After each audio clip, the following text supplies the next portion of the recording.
السلام علیکم ناظرین، میں خالد خان آپ کا نیا میزبان لے کر حاضر ہوں آپ کا اپنا پسندیدہ پروگرام جس کا نام ہے مسائل رمضان۔ ناظرین، میں آپ کا خیر مقدم کرتا ہوں۔ جیسا کہ آپ جانتے ہی ہیں، اس پروگرام میں ہم ان مسئلوں کو اور سوالوں کو اٹھاتے ہیں جس سے ایک عام آدمی دو چار رہتا ہے، ان سے الجھا رہتا ہے۔ تو انہی الجھنوں کو سلجھانے کے لیے ہمارے ساتھ موجود ہیں ہر دل عزیز ہمارے خاص مہمان خالد جمیل مکی صاحب۔ تو آئیے ناظرین، میں شیخ محترم کا استقبال کرتا ہوں، ان کا خیر مقدم کرتا ہوں۔ شیخ محترم، السلام علیکم ورحمۃ اللہ وبرکاتہ۔ وعلیکم السلام ورحمۃ اللہ وبرکاتہ۔ شیخ، آپ کا خیر مقدم ہے ہمارے پروگرام میں۔ جزاکم اللہ خیر۔ تو آئیے ناظرین، ہم اپنے سوالوں کا سلسلہ شروع کرتے ہیں اور شیخ محترم سے سوالات کرتے ہیں رمضان کے متعلق۔ آئیے شیخ محترم سے ہم پہلا سوال کرتے ہیں۔ شیخ، ہمارا پہلا سوال ہے آپ سے کہ اگر کسی عورت کا مس کیریج ہو جاتا ہے تو کیا وہ بھی نفاس کے دائرے میں آئے گی؟ شریعت کیا کہتی ہے اس بارے میں؟ جی ہاں، وہ بھی نفاس کی حالت میں تصور کی جائے گی۔ اولاً اس مسئلے میں دو چیزیں ہیں کہ آیا وہ سخت بچے کا گر جانا، مس کیریج ہو جانا، مس کیریج ہو جانا، یہ طبعی طور پر ہوا ہے یا آپریشن کے ذریعے سے ہوا ہے؟ مراد یہ ہے کہ یعنی اگر آپریشن کے بعد اگر عورت کی شرمگاہ سے خون وغیرہ نہیں جاری ہوا تو ایسی صورت میں عورت وہ پاک تصور کی جائے گی اور اسے رمضان کے روزے رکھنے پڑیں گے۔ لیکن اگر کہ بچے کی ولادت طبعی طور پر شرمگاہ سے اگر اس کا خروج ہوا ہے تو وہ نفاس کی حالت میں مانی جائے گی۔ لیکن اگر آپریشن کے ذریعے سے اگر اس کا بچہ نکالا گیا ہے اور اسے شرمگاہ سے خون نہیں آتا تو وہ نفاس میں تصور نہیں کی جائے گی۔ اللہ ہماری ماں و بہنوں پر رحم کرے آمین۔ اور اس مرحلے سے بچائے انہیں۔ آمین۔ شیخ، کہنے کا مطلب یہ ہے کہ اگر حمل خود سے ہی اپنے اندر ساقط ہو جاتا ہے تو خون تو آئے گا؟ مطلب یہ ضروری نہیں ہے، اچھا، اس وجہ سے کہ بھی پیریڈ مکمل نہیں ہوا ہے، اور عموماً اکثر یہی توقع کی جاتی ہے کہ بچے کی ولادت اگر طبعی طور پر ہوئی ہے، جی نارمل جی، دن مکمل نہیں ہوئے، لیکن پہلے ہی جو سخت ہوا ہے وہ شرمگاہ کے راستے سے ہوا ہے اور اس کے بعد اس صورت میں خون آنا تقریباً یقینی ہوتا ہے۔ لیکن اگر بفرض محال اگر نہ ہو تو اگر فرض محال نہیں ہوا تو ایسی صورت میں وہ پاک تصور کی جائے گی۔ ٹھیک ٹھیک، ایسا اکثر عورتیں سمجھتی ہیں، اس سے پہلی باتیں آ چکی ہیں اس سلسلے میں کہ عورتیں سمجھتی ہیں کہ نہیں، بچے کی ولادت کے 40 دن تک یہ مدت پوری کرنی ضروری ہوتی ہے، چاہے انہیں حیض آئے چاہے نہ آئے، چاہے انہیں خون آئے چاہے نہ آئے۔ یا اسی طریقے سے جن کا آپریشن ہو جاتا ہے، حالانکہ شرمگاہ سے خون کا رساؤ نہیں ہوتا، لیکن اس کے باوجود بھی وہ سمجھتی ہیں کہ میں نفاس کی حالت میں ہوں اور روزے سے اور نمازوں سے رکی رہتی ہیں، تو اس بڑی غلطی کے اندر وہ مبتلا ہو جاتی ہیں۔ جزاک اللہ شیخ، بہت بہت شکریہ آپ کا اس سوال کا جواب دینے کے لیے۔ تو ناظرین، آپ نے دیکھا شیخ محترم نے کتنی خوبصورت انداز میں اسلام کی روشنی میں ہماری رہنمائی کی۔ تو آئیے ناظرین، شیخ محترم سے ہم اگلا سوال لیتے ہیں۔ شیخ محترم، میرا اگلا سوال آپ سے یہ ہے کہ اگر کسی عورت کا بچہ پیدا ہوتا ہے آپریشن کے ذریعے اور اس کو خون نہیں آتا ہے اس کی شرمگاہ سے، تو شریعت کیا کہتی ہے اس بارے میں؟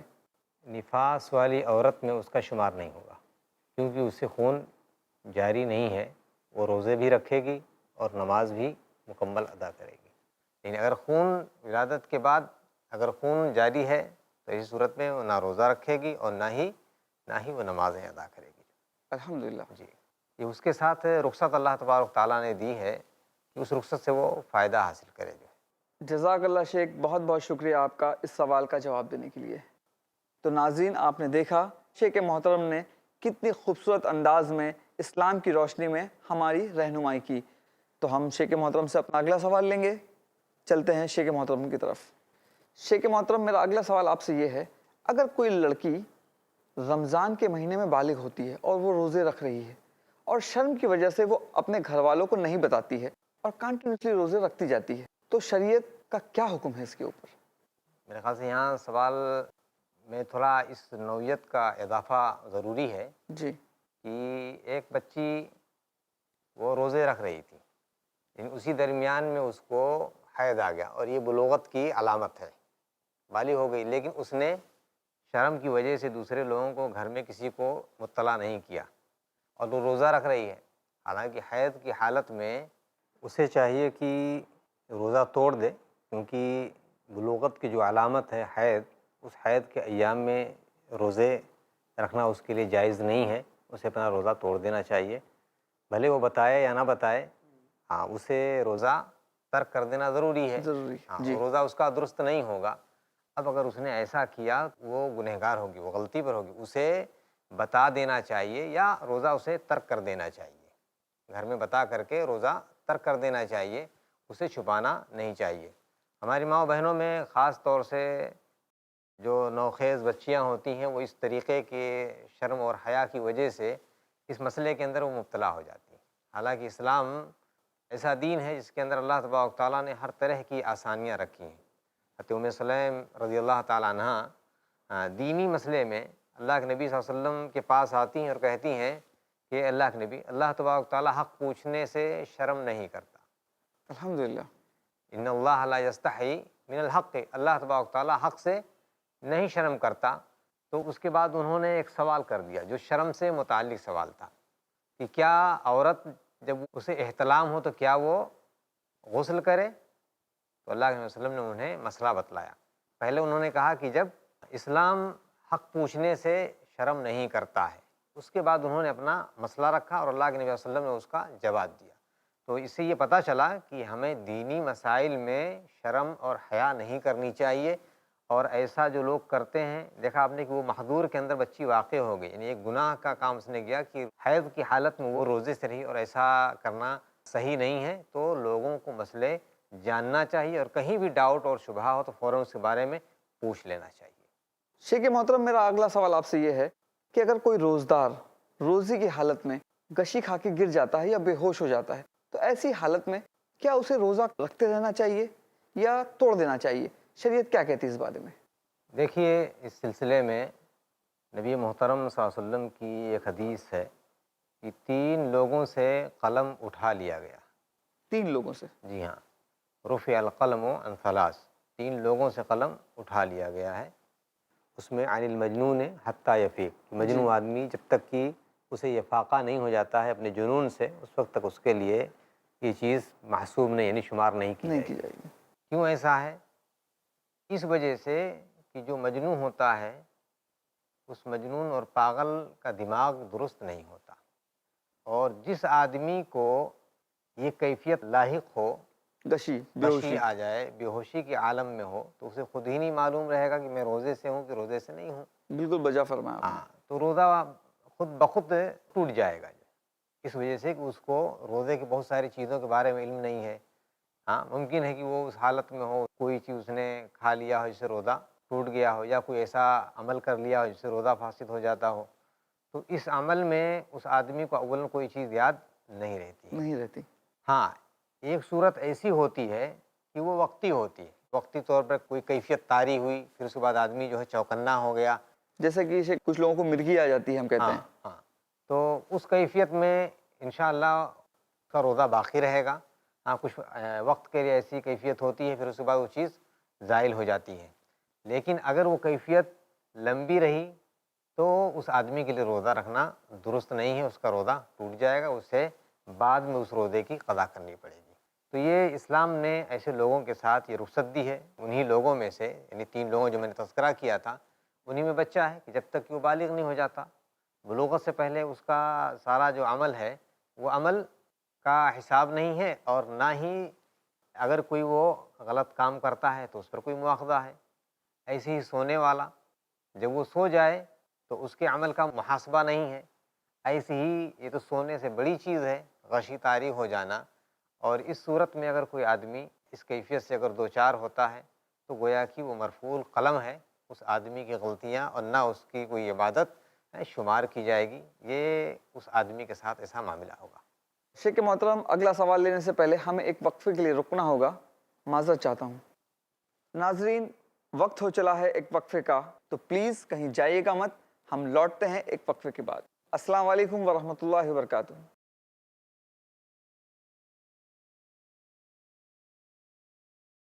السلام علیکم ناظرین، وقفے کے بعد آپ کا پھر سے ایک بار خیر مقدم ہے۔ آئیے اپنے سوالوں کا سلسلہ شروع کرتے ہیں۔ شیخ محترم، میرا آپ سے اگلا سوال ہے، اعتکاف کیا ہے؟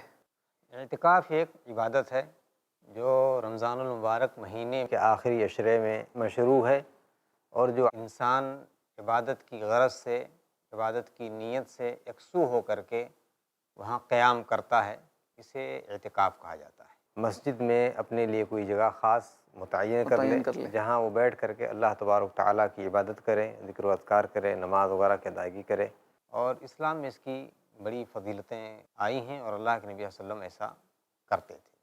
شیخ محترم، جامع مسجد سے مراد تو یہ ہوگی کہ جہاں پر جمعہ کی نماز ہوتی ہے صرف وہیں پہ ہمیں اعتکاف کرنا ہے؟ ہاں جی ہاں، اولاً تو علماء کرام کے اس سلسلے میں بڑا طویل اختلاف ہے کہ اعتکاف کہاں کی جا سکتی ہے، اعتکاف کہاں بیٹھا جا سکتا ہے، تو اس کے لیے ایک طویل ترین اختلاف ہے، لیکن اس کے لیے جامع مسجد جہاں جمعہ کی نماز ہوتی ہے وہاں اعتکاف کرنا زیادہ افضل ہے۔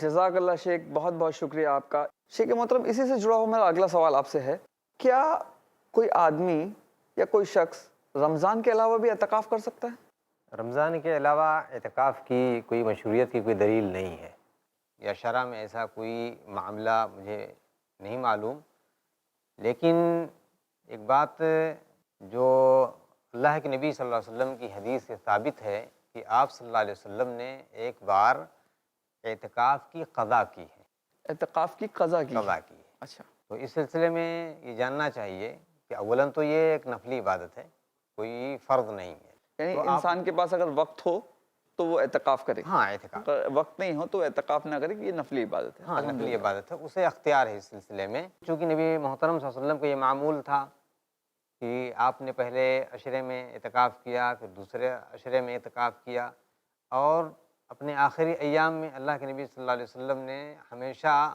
آخری عشرے میں اعتکاف کیا، اور ایک بار آپ کسی وجہ سے نہیں کر پائے تو آپ نے اس کی قضا کی۔ کی قضا رمضان کے بعد آپ نے کی ہے، لیکن اس کے علاوہ کوئی اور وقت میں کوئی انسان اگر اعتکاف کرنا چاہے تو اس سلسلے میں کوئی روایت یا کوئی حدیث میری نگاہ سے ایسی نہیں گزری ہے کہ ایسا کر سکتا ہے کہ نہیں کر سکتا۔ جزاک اللہ شیخ، بہت بہت شکریہ آپ کا اس سوال کا جواب دینے کے لیے۔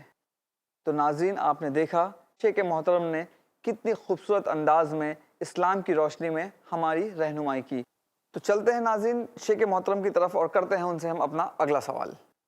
شیخ محترم، میرا اگلا سوال آپ سے یہ ہے کہ اعتکاف کی شرعی حیثیت کیا ہے؟ کیا شریعت نے اعتکاف کے بارے میں کچھ رہنمائی کی ہے؟ جی ہاں، قرآن مجید کے اندر اللہ تبارک تعالیٰ ارشاد فرماتے ہیں وَلَا تُبَاشِرُوهُنَّ وَأَنْتُمْ عَاكِفُونَ فِي الْمَسَاجِدِ، فی المساجد۔ کہ تم اپنی بیویوں سے مباشرت نہ کرو اس حال میں کہ تم مسجدوں میں اعتکاف کی نیت سے بیٹھے ہو۔ تو یہ اعتکاف گویا کہ قرآن کریم کی اس آیت سے پتہ چلا کہ اعتکاف یہ مشروع ہے، اور اسی مشروعیت کی بنیاد پر نبی محترم صلی اللہ علیہ وسلم ہمیشہ اعتکاف کیا کرتے تھے۔ اللہ کے نبی صلی اللہ علیہ وسلم کی حدیث ہے کہ عائشہ صدیقہ رضی اللہ تعالیٰ عنہ فرماتی ہیں کہ کان رسول اللہ صلی اللہ علیہ وسلم یعتکف فی العشر الاواخر من رمضان، کہ اللہ کے نبی صلی اللہ علیہ وسلم رمضان کے آخری عشرے میں اعتکاف کیا کرتے تھے، اور جب آپ کی وفات ہو گئی تو اس کے بعد آپ کے اہل نے یہ سنت قائم رکھی، اور وہ بھی مسجد میں اعتکاف کیا کرتی تھی۔ تو قرآن کریم کی اس آیت اور اللہ کے نبی صلی اللہ علیہ وسلم کی اس حدیث کی روشنی میں اعتکاف کرنا مشروع ہے اور ایک بڑا افضل عمل ہے۔ شیخ، اسی سے جڑا ہوا میرا ایک اور سوال ہے آپ سے، کیا جو شخص اعتکاف میں بیٹھنا چاہتا ہے کیا اس کے لیے روزہ رکھنا بھی شرط ہے؟ کیا ایسا ہو سکتا ہے کہ وہ روزہ نہ رکھے اور اعتکاف کر لے؟ اولاً تو یہ روزے کا مہینہ ہے، اور روزے کے مہینے میں ہی اعتکاف ہوتا ہے، تو اصل تو یہی ہے کہ روزہ دار ہو جو اعتکاف کرے۔ الحمدللہ ناظرین، شیخ محترم نے کتنی خوبصورت انداز میں اسلام کی روشنی میں ہماری رہنمائی کی۔ آئیے شیخ محترم سے اسی سلسلے میں ایک اور سوال پوچھتے ہیں۔ شیخ محترم، میرا ایک اور آپ سے سوال ہے، جی، کیا ایک انسان صرف مسجد میں ہی اعتکاف کر سکتا ہے یا گھر میں بھی اعتکاف کر سکتا ہے؟ نہیں، مسجد ہی اعتکاف کی جگہ ہے۔ اس سے پہلے سوال میں قرآن کریم کی جو آیت میں نے آپ کے سامنے پڑھی تھی، اس کے اندر اللہ تبارک تعالیٰ نے فرمایا کہ وَلَا تُبَاشِرُوهُنَّ وَأَنْتُمْ عَاكِفُونَ فِي الْمَسَاجِدِ، یہاں پر لفظ مسجد خاص کر دی گئی ہے، مسجد ہی کے اندر اعتکاف مسجد کا مشروع ہے۔ الفاظ خاص آیا ہے۔ جی ہاں، اس وجہ سے مسجد کے علاوہ کسی دوسری جگہ پر یعنی آدمی کسی گھر میں یا اپنی کسی مقام پر اگر اعتکاف کرنا چاہے گا تو اس کی اجازت نہیں ہے، وہ شرعاً درست نہیں ہوگا۔ جزاک اللہ شیخ۔ شیخ محترم، میرا اگلا سوال آپ سے یہ ہے، کیا ایک انسان اعتکاف کی قضا کر سکتا ہے؟ جی ہاں، اگر کسی آدمی کا معمول رہا ہو، جیسے میں نے وہ حدیث کوٹ کی تھی جی جی کہ اللہ کے نبی صلی اللہ علیہ وسلم فرماتے ہیں کہ احب الاعمال الی اللہ ادومها، کہ اللہ تبارک تعالیٰ کے نزدیک سب سے پسندیدہ عمل وہ ہے جس پر مداومت کی جائے۔ ایک شخص جو ہمیشہ مداومت کے ساتھ اعتکاف Continuously۔ کرتا رہا ہو اور کسی وجہ سے بیچارہ اس سال نہ کر پایا ہو تو اس کے لیے اجازت ہے۔ کبھی ایسا ہوتا ہے کہ بھئی چلو میں ہر سال اعتکاف کرتا کر ہوں، رہا اس تھا، سال نہیں الحمدللہ۔ کر پایا۔ تو اسلام نے اس کی طبیعت کے اندر جو ملال آنے والا تھا اس کو ختم کرنے کے کتنی لیے اس بہترین کو بات ہے، اجازت دی۔ الحمدللہ۔ تو چونکہ ایک آدمی ہمیشہ ہر سال اعتکاف کرتا رہا، اب اسے کسی وجہ سے بیچارہ وہ نہیں کر پایا تو اس کے دل میں ملال نہ ہو اور ہمیشہ کرتا رہا ہے اور اس فضیلت والے عمل میں وہ ہمیشہ شامل رہا ہے، تو اللہ تبارک تعالیٰ نے اسے رخصت دی ہے۔ یہ اس آسانی طریقے دی سے ہے۔ ہاں، جس طریقے سے اللہ کے نبی صلی اللہ علیہ وسلم نے قضا کیا تھا اس طریقے سے عام آدمی بھی کر سکتا ہے، اور نبی محترم صلی اللہ علیہ وسلم ہمارے لیے اسوہ اور نمونہ ہے، الحمدللہ۔ شیخ محترم، اسی سے جڑا ہوا میرا ایک اور سوال آپ سے یہ ہے کہ اعتکاف کے لیے انسان کب مسجد میں جائے، اس کا صحیح وقت کیا ہے؟ کیا اسلام نے اس بارے میں بھی ہمارے لیے رہنمائی کی؟ جی ہاں، اللہ کے نبی صلی اللہ علیہ وسلم کی رہنمائی اور ہدایت اس سلسلے میں موجود ہے کہ آپ 20 رمضان مکمل ہونے کے بعد، 20 رمضان۔ جی ہاں، تو غروب آفتاب کے بعد 21ویں تاریخ شروع ہوتی ہے، اچھا۔ تو معتکف کو یہ چاہیے کہ مغرب کی نماز کے وقت جو اعتکاف کرنے جا رہا ہے ہاں اسے یہ کرنا چاہیے۔ چاہتا ہے تو وہ مسجد کے اندر داخل ہو جائے اور جو جگہ ہے اپنی جگہ وہاں پر متعین کر لے، جو پردے وغیرہ وہاں ڈالنے ہیں پردے وغیرہ ڈال لے، اور یا اگر اسے ضرورت ہے کسی اور چیز کی تو اس چیز کو وہاں پر محفوظ رکھ لے جائے۔ البتہ 21ویں تاریخ کا داخلے کا جو وقت ہے وہ وقت مناسب ہے فجر کی نماز کے بعد، پھر وہ اپنے معتکف گاہ کے اندر وہ چلا جائے، اور پھر اس کے بعد اس کے لیے اب تمام احکامات جو ایک معتکف کے اوپر عائد ہوتے ہیں وہ عائد ہو جائیں گے، یعنی مسجد سے بلا ضرورت یوں ہی باہر نکلنا وغیرہ جو حالات ہیں وہ تمام چیزیں اسے برتنی پڑ جائیں گی۔ ٹھیک شیخ، جیسا آپ نے ابھی کہا کہ بنا ضرورت باہر نکلنا، تو کیا شیخ ایسا ہے کہ اگر ایک انسان اعتکاف میں بیٹھا ہوا ہے اور اس کو کوئی خبر ملتی ہے کہ اس کے نزدیک میں، اس کے قریبی میں کسی کا جنازہ ہو گیا ہے، یا کچھ حالات ایسے بن جاتے ہیں کہ اسے خود کی دوائیں لینے کے لیے باہر جانا پڑتا ہے، تو کیا ایسی حالات میں وہ اعتکاف چھوڑ کر باہر جا سکتا ہے؟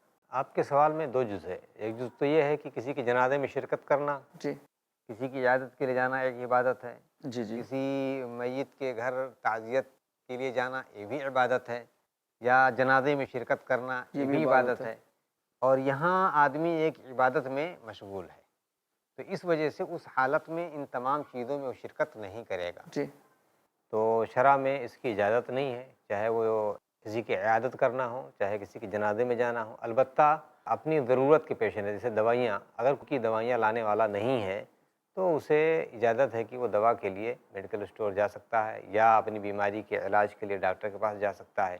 کوئی آدمی ایسا ہے کہ اس کے گھر سے کوئی کھانا وغیرہ لانے کے لیے نہیں ہے تو علماء نے اسے بھی اجازت دی ہے کہ اسے اتنے وقت کے لیے وہ جا کر کے وہ کھانا لے آئے گا۔ مجبوری بھی، کوئی آدمی مسجد تک کھانا لانے والا نہیں ہے تو چونکہ ایک ضرورت ہے، اس ضرورت کے تحت وہ وہاں تک جا سکتا ہے، لیکن کسی مریض کی عیادت کے لیے، جنازے کی نماز میں شرکت کے لیے یا اور کسی ضرورت کے تحت اس کا بلا وجہ نکلنا یہ جائز درست نہیں ہے۔ جزاک اللہ شیخ، بہت بہت شکریہ آپ کا۔ تو ناظرین، امید ہے آپ کو ہمارا یہ پروگرام پسند آیا ہوگا۔ انشاءاللہ پھر ہم آپ سے ملیں گے۔ رکھیے اپنا خیال اور مجھے دیجیے اجازت۔ میں آپ کا ہوسٹ خالد خان دوبارہ حاضر ہوگا اسی پروگرام کو لے کر جس کا نام ہے مسائل رمضان۔ السلام علیکم ورحمۃ اللہ وبرکاتہ۔